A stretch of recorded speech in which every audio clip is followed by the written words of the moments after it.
Voilà, on a un biloko hydroquinone T, on a biloko sans hydroquinone, mais on a besoin, il y a éclat, on a besoin, on a besoin, moi, tant de ça là, moi, bien, voilà. Bienvenue, encore une fois de plus en Coloris Club 84, hein. C'est toujours un grand plaisir de savoir que vous êtes là, et ça, la rabisso bien makasi, c'est ça, rabisso makasi. Voilà, en tout cas, mbote yamne de partout. Ceux qui m'ont bosso au boyambi biso, soyez les bienvenus dans Coloris Club 84. Merci.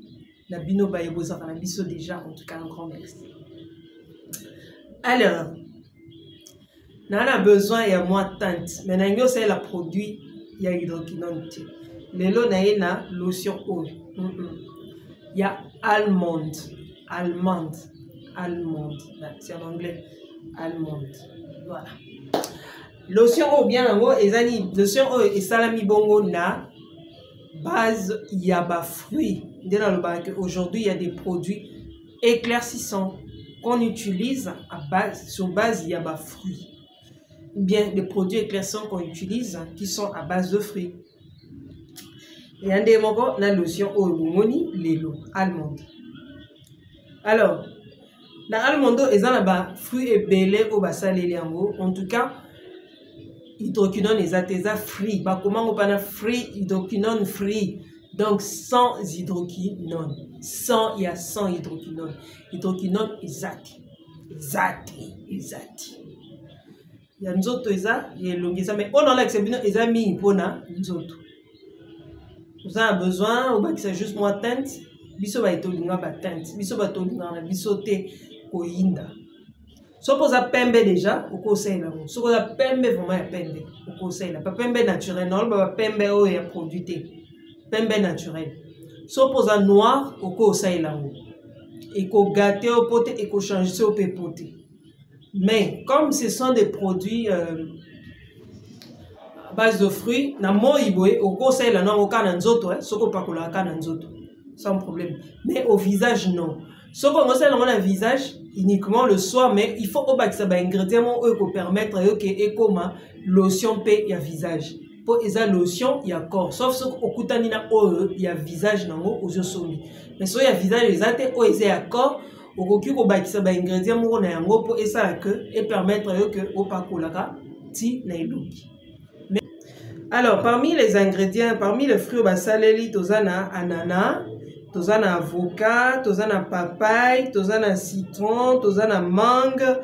Donc mélange de fruits en agnos. Ouais, verre ou babé ngangoni. Kiki. Oui, ils ont un verbe. Si je vois les termes, donc je vais vous présenter les différents fruits là. Hein? Pour moi, on a les différents fruits qui sont contenus dans Kati. Il y a le sur-oul. Et puis tozana huile d'amande, tozana carotte, tozana avocat, tozana mangue. Hein? Ils ont vraiment multi-fruits. Donc, ça c'est mixage. Hein? Mixage, il y a des fruits à la nuance. Sangi si des fruits à la nuance et permettre à ce que tu sois. Alors, bien en vrai, que ici, ça rattache et unifie à temps. Et puis, ça rattache moko, il y a bien. Et puis, ça éclat na peau. Au coquille, ça il y a pas de comme au cause au bi. Au bas qui on a huile parce que huile n'en pas ezali.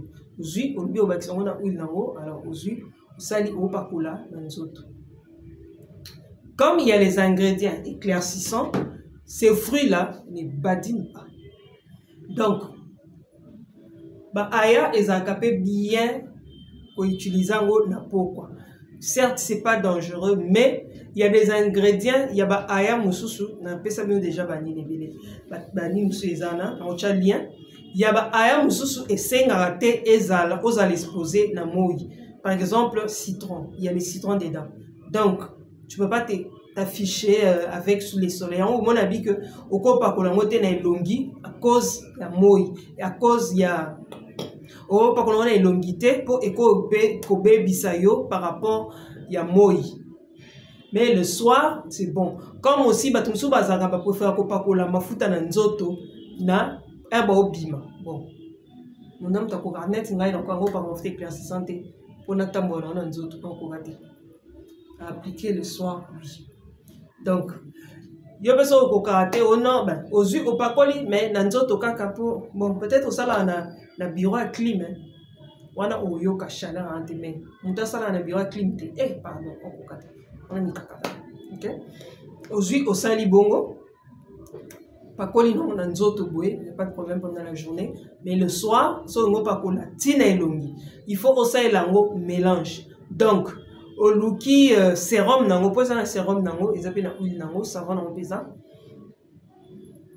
oluki n'importe quel savon wana na moni onte donc ozwi huile na yo wana otie yango ozwi huile ya vitamine C ou bien sérum à vitamine C oye obakisi en tout cas au mélanger bien pour permettre à ce que au chaka ngo tina elongi n'oublie pas d'ajouter vitamine E na 4 pour permettre yo au chaka ngo tina elongi et garder teinte non pour yango mo déjà eza anti-tache et puis uniformisaka teint donc comme on a uniformité à teint et elongi na nzoto vous en ndenge moko soko utilisant mais pendant la journée aux yeux salé ba lotion en hydratante et ça va musu ba linga boye à utiliser le soir ba musu ko ba ke ba bakisi tube surtout bato ba linga ko tela makasi wana ko dépendre na yo c'est obligatoire mais yango mo déjà ya pamba et salaka attention aux peaux noires ou pas coller au côté la tête au kopesa éclat na lobby éclat soko lingyo tela lobande aux yeux bakisi yango na ba tube et d'autres choses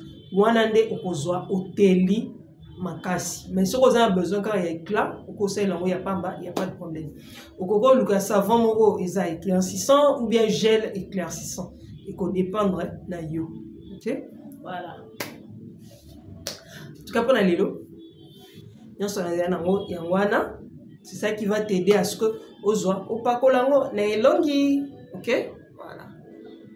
N'oublie pas de t'abonner. Si vous avez besoin d'ango oye, ils ont la boutique. Si vous avez lingi va le mélange oye, donc ça la mélange donc au bakiselo ba ingrédients au na lobby pona et telisayo et dépendre na mbongo na mbongo na voilà. Mais en tout cas, ils ont sans hydroquinone. Sans hydroquinone. OK. Et salami à base de fruits. Bah fruits en opé on a nyonso na laxibino. Et nous avons toujours qu'aujourd'hui, il y a des produits éclaircissants qui sont faits ou bien qui sont produits sur base de fruits. Donc, on sale les mots et puis sans problème. Et puis, ça teinte et bien. Voilà. C'est tout ce que je vais dire. Comment ça fait ça? Abonne-toi, partage et like. Hein? À bientôt.